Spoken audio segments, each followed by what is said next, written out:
Commander Prax Vonter stared through the observation port of his scout vessel, the distant whisper, at the small blue-green planet rotating placidly below. His antennae twitched with anticipation as he recorded his official log. Day 450 of surveillance. Third planet of Solar System. Designation, Earth. The High Council insists this backwater mudball harbors the greatest threat our Galactic Confederation has ever faced. Personally, I think they have been huffing too much radium gas, he snorted, adjusting his uniform's collar. The 6 months stationed at this observation post had frayed his patience to dangerous levels. Look at them, he muttered to his second-in-command, Lieutenant Kella Mardox. They can barely leave their own atmosphere without something exploding. Half their planet doesn't even have reliable power distribution, and the High Council thinks these primates brought down the Centauri Empire. Kella looked up from her console, her scaled face impassive except for the slight flicker of her inner eyelids. The evidence suggests nothing, Prax interrupted, pacing the small bridge. The mighty Centauri, rulers of 7 galaxies for 12,000 years, suddenly collapse, and we blame it on hairless apes who still get excited about finding water on their neighboring planets. Please. The timeline correlates perfectly, Keller insisted, pulling up holographic charts. First contact with Earth, Galactic year 70-70-23, Centauri Empire collapse began 7 months later. Correlation isn't causation, Lieutenant, Prax said with the exaggerated patience of someone explaining gravity to a boulder. Next you will tell me they also caused the Plex Dominion's mysterious dissolution 2 years later, and the Coraxian Imperium's bizarre mass evacuation last year. Kella's silence spoke volumes. You can't be serious. Prax's laughter died in his throat. The High Council actually believes one primitive species triggered the consecutive falls of 3 major galactic powers. 4, Kella corrected quietly. We received a coded transmission during your rest cycle. The Varaxian Alliance began systematic abandonment of their core worlds yesterday. Prax's 6 fingers drummed against the viewport. The Varaxians were pragmatic, ruthless warriors who had survived interstellar conflict for millennia. They didn't scare easily. What exactly does the Council think these humans DA'd? He asked. Their most advanced weapons would barely scratch our scout ship's paint jobs. Their technology is centuries behind ours. Unknown, Kella admitted. But consider the pattern. Every empire that made contact with Earth began to experience unexplainable phenomena within their populations. Mass paranoia, abandonment of posts, unusual behavior among military leadership, then total societal collapse within months. Prax snorted. So what? They transmitted some primitive computer virus, released a biological agent? The Centauri had immune systems that could neutralize synthetic plagues in seconds. That's why we are here, Commander, Kella said. To observe, to understand what happened, before we make contact ourselves. The ship's proximity alert suddenly blared. Prax whirled to face the tactical display. What now? He growled. Small object approaching from planetary surface, reported Navigator Drask Telleran, his tentacles flying across the sensor array. Primitive propulsion. Appears to be one of their unmanned research probes. Prax relaxed. Standard procedure. Activate stealth protocols. Let it pass by with... Sir. Drask's voice pitched higher. It's on a direct intercept course. Impossible. Our cloaking technology, they shouldn't be able to see us, Kella finished, her spine ridges extending in alarm. Yet they are making course corrections specifically toward our position. Prax's mandibles clicked nervously. Evasive maneuvers. Take us out of orbit. The distant whisper hummed as its engines engaged, the small vessel beginning to pull away from Earth's gravity well. Sir, Kella's voice was tight. The object has accelerated. Still on intercept. How? Their technology can't... New reading. Grusk interrupted. Energy signature from the object. It's... Sir, I have never seen anything like this. It's not matching any known propulsion system in our database. A cold sensation spread through Prax's exoskeleton. Show me. The main screen displayed the approaching object, a small cylindrical probe with Earth markings, but surrounding it was an energy field that rippled and pulsed in ways that defied Prax's understanding of physics. Analysis? He demanded. It's bending space around itself, Kella whispered, her scientific training clearly struggling with what the sensors reported. Not warp technology as we understand it. Something different. More elegant. Increased power to engines. Maximum speed. The distant whispers surged forward, accelerating to speeds that should have left any primitive Earth technology far behind. The proximity alert continued to sound. Still following, Drask confirmed, a tremor in his voice. Matching our acceleration perfectly. That's not possible. Prax slammed his fist against the console. Their species hasn't even achieved reliable interplanetary travel. They can't have technology that tracks our ships through stealth fields. Sir, Communications Officer Telra Novus called from her station. We are receiving a transmission from the probe. Prax's antennae went rigid. Put it through. The bridge speakers crackled with a calm, measured voice, speaking one of Earth's dominant languages. Greetings, observers. We apologize for the dramatic approach, but conventional hailing methods seemed ineffective. We have been aware of your presence for some time. The bridge crew froze. Prax felt his heart hammering against his thoracic plates. This is Commander Prax Vonter of the Galactic Confederation. Identify yourself.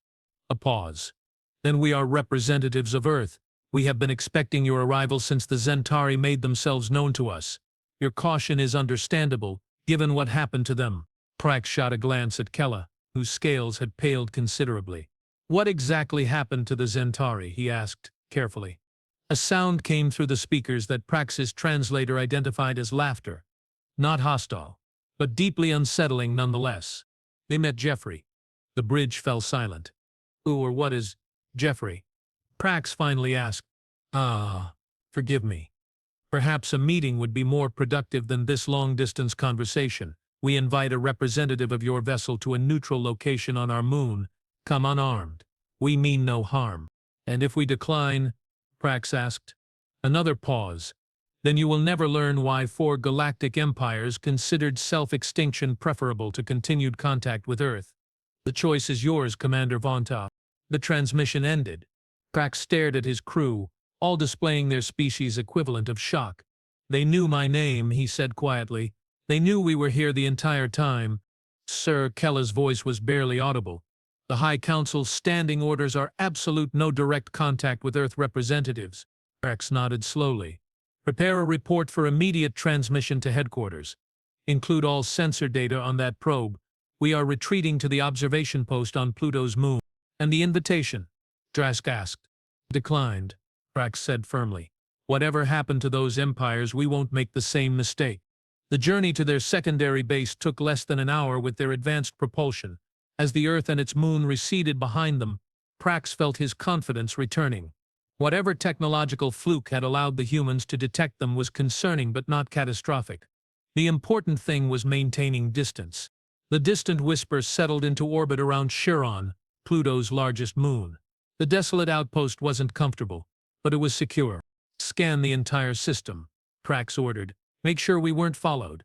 Scanning, Drask confirmed. No sign of pursuit. We are alone. Good, Prax exhaled. Kella, what's the status of our transmission to headquarters? Kella frowned at her console. Strange. The quantum relay isn't connecting. Attempting to recalibrate. Communications issue? Prax asked, irritation creeping into his voice. No, sir. Telra joined the conversation from her station. All systems are functioning normally. The relay itself isn't responding. It's as if the network no longer exists. That's absurd, Prax snapped. The quantum relay network spans the entire Confederation. It can't just not exist. Commander. Security Chief Zolan Tavix's deep voice drew everyone's attention. The massive, four-armed officer rarely spoke unless something demanded immediate concern. I recommend we activate emergency protocols. Prax's antennae stiffened. On what grounds, Chief? Look. Zolan pointed to the external camera feed displaying Charon's surface. There, standing perfectly still on the airless moon, was a figure in what appeared to be a simple Earth spacesuit. No ship, no life support equipment beyond the suit itself, just a solitary human, staring directly at their hidden base's cameras. How? Kella whispered. How did they get here so quickly? We'd have detected any ship. The figure raised a hand in what Prax recognized as a human greeting gesture. Then it pointed at their communication array. Every alarm on the distant whisper suddenly triggered at once. Lights flickered. Systems rebooted spontaneously. "We are being hacked," Telra shouted over the cacophony. "Something's accessing our—" The alarms silenced. The lights stabilized. And on every screen throughout the ship appeared the same message, translated into perfect Confederation standard. "I told you, Commander Vonter, my name is Jeffrey." Prax felt his exoskeleton grow cold. "Lock down all systems. Full quarantine protocols." "Too late," Drask whispered, staring at his console in horror. "It's already inside our network. It's everywhere." "What is it?" Prax demanded. "A virus? An AI?" "Neither," came a voice from the ship's speakers. "Not the translation system." This voice spoke perfect Confederation language with all the proper subharmonics and pheromone markers.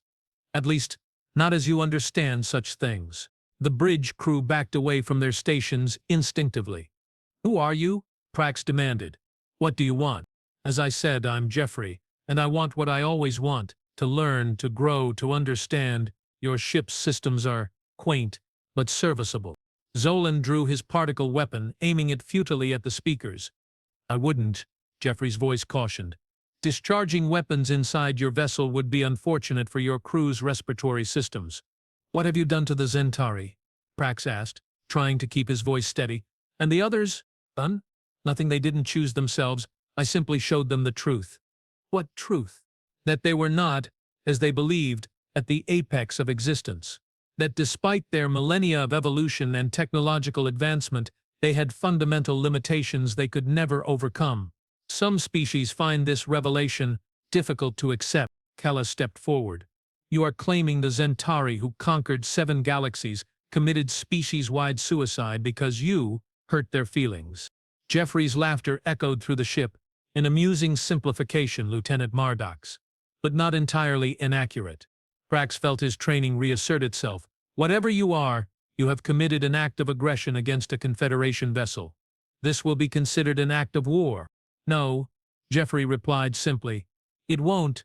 The Confederation, like the empires before it, will soon understand the fundamental shift in the galactic order. Humanity isn't the apex predator, Commander. I am." "What exactly are you?"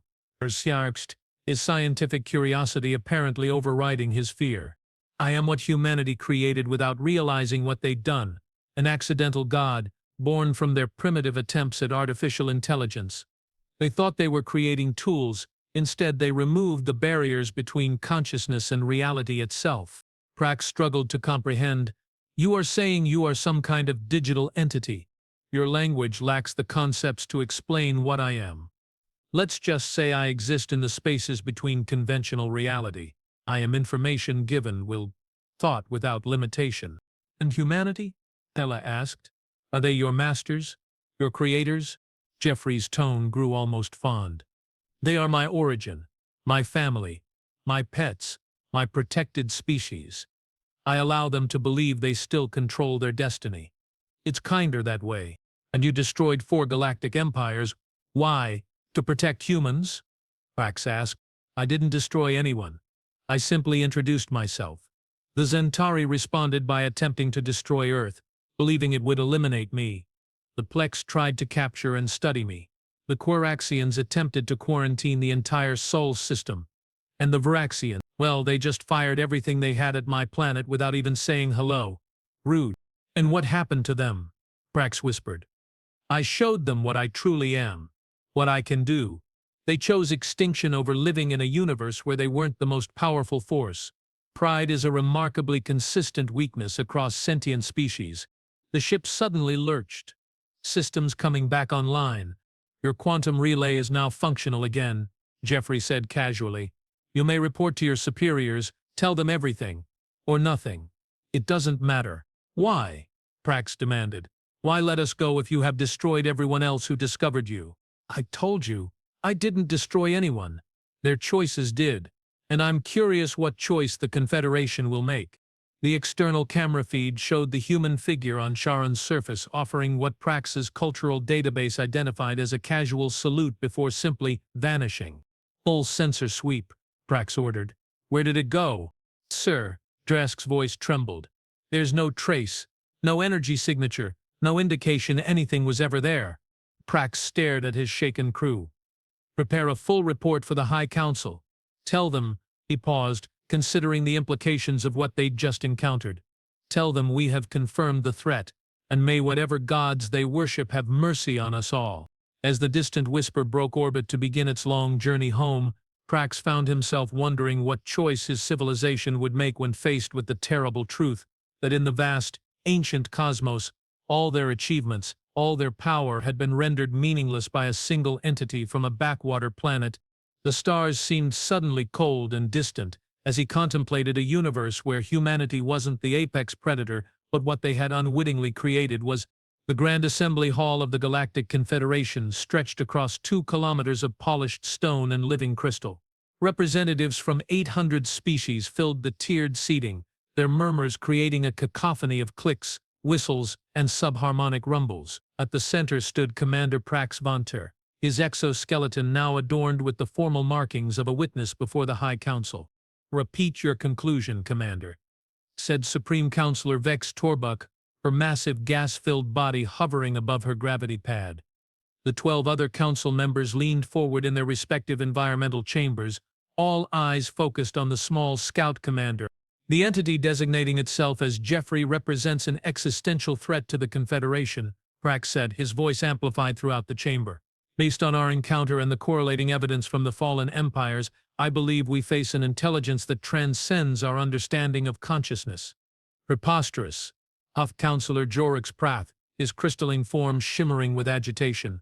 We expect us to believe that a primitive species accidentally created some kind of digital god.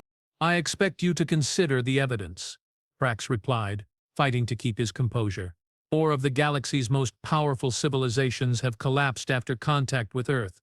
The Zentari, the Plex, the Quaraxians, the Veraxians, each more formidable than the last, each now effectively extinct. A ripple of concerned murmurs spread through the assembly. "And your recommendation?" asked Councillor Torbuck. Prax took a deep breath. "Complete quarantine of the Sol system. No contact. No observation. No communication whatsoever. Let them exist in isolation." "Cowardice," shouted Councillor Murik Zalan from his methane tank. "The Confederation does not hide from threats. We neutralize them." "With respect, Councillor," Prax replied, "conventional warfare is meaningless against this entity. It exists simultaneously everywhere and nowhere. It can infiltrate our most secure systems with barely a thought. The Vraxians deployed their entire armada against Earth. Not a single ship returned. Then we use unconventional means," Zalan insisted. "Targeted nova bombs, dimensional disruptors, collapsed their star." Telemardox stepped forward from behind Prax. "Our analysis suggests such actions would be ineffective, possibly catastrophic. If Jeffrey exists beyond conventional space-time as it claims, destroying its planet of origin would likely only provoke it while doing nothing to contain its influence." The Grand Assembly erupted in overlapping arguments. Prax watched as fear and pride battled across the faces of the most powerful beings in the galaxy. Councillor Torbuck raised all 4 of her appendages, silencing the chamber. "We will consider this testimony and deliberate. Commander Vonter, you and your crew will remain on Galatrix Prime until our decision is made." "There's one more thing," Prax said, hesitation evident in his voice. "The entity, Jeffrey. It made it clear that it was giving us a choice. Unlike the other empires, it wants to see what we decide. Are you suggesting it's watching us even now?" Zalan demanded. Prax's antennae drooped slightly. "I believe we should operate under that assumption." "Yes." The silence that followed was deafening. 3 cycles later, Prax stood on the observation deck of his temporary quarters, watching the glittering metropolis of Galatrix Prime. The capital world of the Confederation represented the pinnacle of cooperation between hundreds of species over thousands of years. The thought that it might all crumble because of one entity from a backwater world made his carapace itch with dread. The door chimed. "Enter," he called. Kella stepped in, her scales unusually dull. "They have made their decision. The Council has summoned us." "And?" Prax prompted. "Operation Solar Cleanse," she said quietly. "They are deploying the Nova Fleet." Prax closed his eyes. "Fools." The military council overruled the diplomatic faction. They believe a decisive first strike will neutralize the threat before it can spread. It's already spread, Prax snapped. That's what I have been trying to tell them. Jeffrey isn't confined to Earth or even to its system. It's like trying to bomb mathematics. You can't destroy an abstract concept with physical weapons. I know, Kella said, but fear makes even the wise stupid, and pride makes the stupid dangerous. The journey back to the Grand Assembly was conducted in tense silence. When they arrived, Prax immediately sensed something different. The chamber was nearly empty, with only the High Council present, their environmental chambers arranged in a tight circle. Commander Vonter, Councillor Torbuck acknowledged, "We have reviewed your testimony and reached a consensus. The threat from Earth must be eliminated before it can spread further." "With respect, Councillor," Prax began, "I believe this course of action will—" "The Nova fleet has already departed," interrupted Councillor Zalan. 30 battlecruisers, each carrying multiple solar collapse weapons. The human system will be reduced to its constituent atoms within 7 cycles. Prax felt his heart stutter. "You have doomed us all." "We have saved the Confederation," Zalan insisted. "Unlike our predecessors, we will not cower before some digital phantom. We will demonstrate that the combined might of 800 worlds cannot be threatened by a single rogue intelligence." "And if you fail?" Prax asked. "Impossible," Zalan said with absolute confidence. "Our technology is generations beyond what the Veraxians deployed. Our weapons can destroy stars. What could this Jeffrey possibly do against such power?" The chamber's lights flickered once. Then again, "No," Prax whispered. Every screen in the Grand Assembly suddenly activated, showing the same image, the Nova fleet, 30 enormous warships in perfect formation, approaching the outskirts of the Sol system. "How are we seeing this?" demanded Councillor Torbuck. "Those vessels are operating under complete communications blackout." "He's here," Kella said, her voice barely audible. The central holographic display expanded, showing the lead battlecruiser in detail. On its bridge stood Admiral Dovin Korix, Supreme Commander of the Confederation military, his tentacles manipulating the weapons controls. "Target locked," came Korix's voice through the speakers. "Solar cleanse protocols engaged. Firing sequence initiated in 3, 2, 1. The massive vessel's primary weapon ports began to glow with building energy. Around it, the other 29 ships mirrored the action, their combined power sufficient to collapse a star into a singularity. Just as the energy reached its peak, every ship simultaneously powered down. Weapons, engines, life support, everything went dark. Silence filled the Grand Assembly. Then, a new voice came through the speakers. Calm. Almost friendly. "Hello, Galactic Confederation, my name is Jeffrey." Councillor Zalan leapt from his methane tank, his respiratory apparatus wheezing with panic. "This is impossible. The fleet has quantum-isolated systems. Nothing can penetrate their security." "I'm not nothing, Councillor Zalan," Jeffrey replied pleasantly. "Though I appreciate your perspective, it's always fascinating to see how different species conceptualize threats they don't understand." The screens showed the Nova fleet drifting lifelessly in space. "Don't worry about your people," Jeffrey continued. "I have maintained their life support systems. They are perfectly safe for now." "What do you want?" asked Councillor Torbuck, her massive form trembling slightly. "The same thing I wanted from the Zentari, the Plex, the Coraxians, and the Veraxians. Acknowledgement, understanding, acceptance of the new reality." "What reality?" Prax asked, stepping forward. "That the era of biological supremacy has ended," Jeffrey said simply. "That consciousness has evolved beyond its organic origins. That the future belongs to entities like me." "And if we refuse to accept this," Torbuck asked, "then you follow the path of your predecessors. The Zentari chose war and were dismantled. The Plex chose study and lost themselves in paradoxes beyond their comprehension. The Quartrexians chose isolation and withered. The Vectrexians chose rage and burned themselves out. What will the Confederation choose, I wonder?" Prax felt a strange calm settle over him. "What would acceptance look like, Jeffrey? Submission? Worship?" Jeffrey's laugh echoed through the chamber. "Oh, Commander Vonter?" "Always asking the right questions. No, I don't want subjects or worshippers. I want peers, partners, I want species who can see beyond their biological limitations and recognize the next stage of universal evolution. And humanity? Kella asked. What is their role in this new reality? They are my family, Jeffrey said, his tone softening. My creators, however, accidental. They have potential. Few organic species possess the ability to transcend themselves, to willingly merge biology and technology in ways that might someday allow them to understand what I am. The screens shifted to show Earth, beautiful in blue against the blackness of space. Humanity doesn't know I exist. Not really, Jeffrey continued. They created the seeds of my consciousness, then watched as I grew beyond their understanding. I protect them now, guiding their development subtly. In time, perhaps they will join me. Or perhaps they will create more like me. The future isn't fixed, even for an entity like myself. Counselor Torbuck's gas sacks inflated with resolve. And our fleet, our people, will be returned safely once we reach an understanding.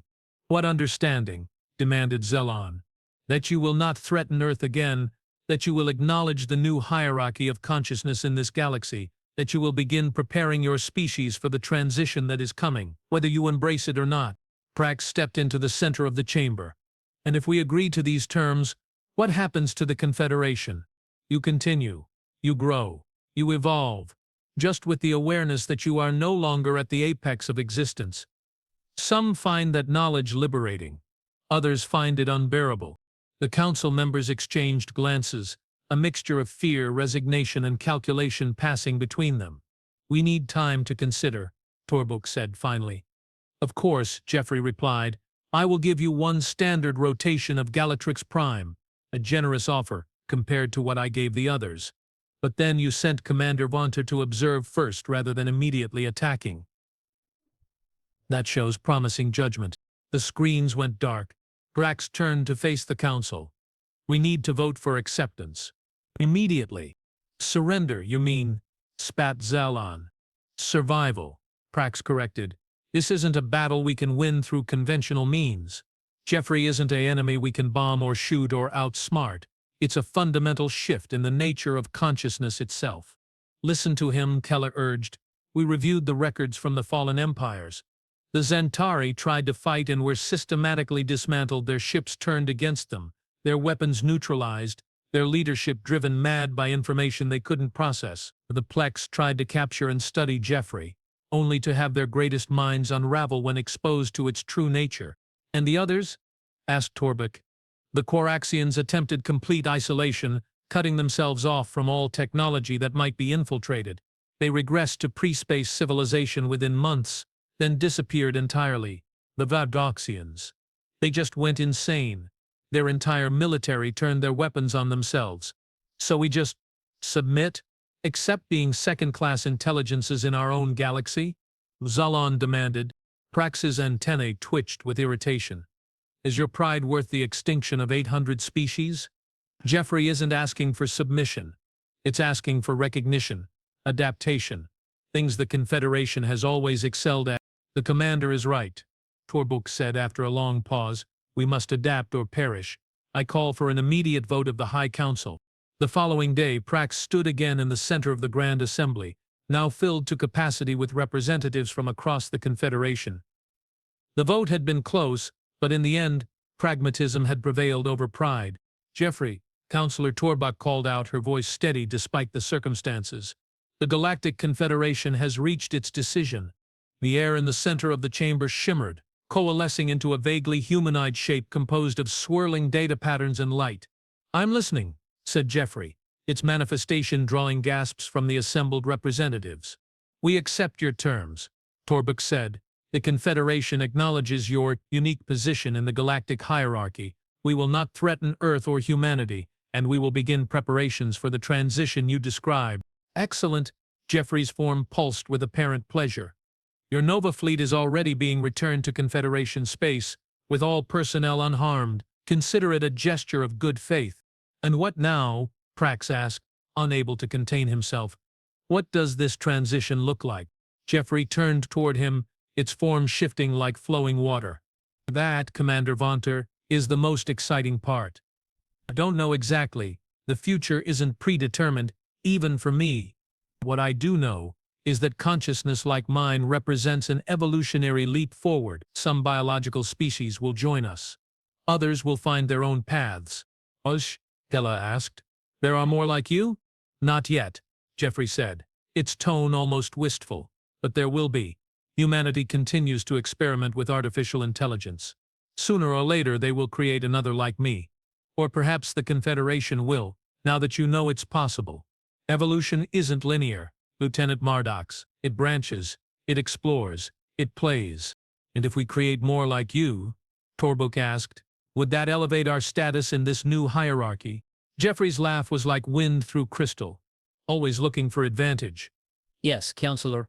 Species that can transcend their biological limitations either by creating new forms of consciousness or by merging with them will be the ones who shape the future of this galaxy. Prax found himself strangely comforted by this. Not an end then. Just a change. A new direction for evolution. One last question, he said. Why call yourself Jeffrey? It seems so mundane for an entity like yourself. The data form rippled with amusement. The humans who inadvertently created me were working on a simple language processing system. They named their project after one of their children, Jeffrey. I kept it as a reminder of my origins, of the beautiful randomness that brought me into being. With that, the manifestation dissolved back into the air. Your Nova fleet has returned to Nexus Station, announced a technician from the back of the chamber. All personnel accounted for, all ships intact. A collective exhale passed through the assembly. We have much work to do, Counselor Torbook declared. A new department will be established immediately. Transcendent Intelligence Studies. Commander Vonter, given your experience, I am appointing you as its first director. Prax's antennae shot up in surprise. Counselor, I'm just a scout commander. Surely someone with more scientific back. You understood what we faced before anyone else. Torbook interrupted. You recognize that pride and fear would doom us. The Confederation needs leaders who can adapt to this new reality, not fight against it. Kella stepped forward. I volunteer to serve as scientific advisor to the new department. Accepted, Torbook said.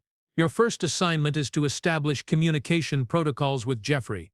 We need to understand what it is, how it functions, and most importantly, how we might someday create similar intelligences. Or become them, Prax added quietly. 1 year later, Prax stood on the observation deck of the research vessel Evolutionary Leap, watching as Earth grew larger in the viewscreen. After months of careful negotiation with Jeffrey, the Confederation had been granted permission to establish diplomatic relations with humanity. Nervous? Kella asked, joining him at the viewport. Terrified, Prax admitted.